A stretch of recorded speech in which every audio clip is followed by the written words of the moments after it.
Hello friends, today we are going to see difference between smoke testing and sanity testing.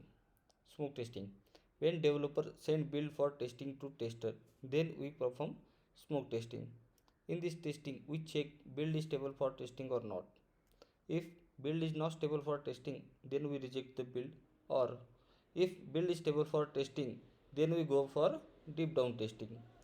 In this testing, we are going to verify all the basic functionalities are working fine or not.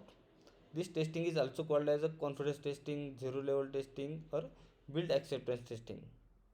It is done on a initial builds. Smoke testing is done by the testers. We are not writing and executing test cases in smoke testing. Then next is a sanity testing. Sanity testing is a subset of regression testing.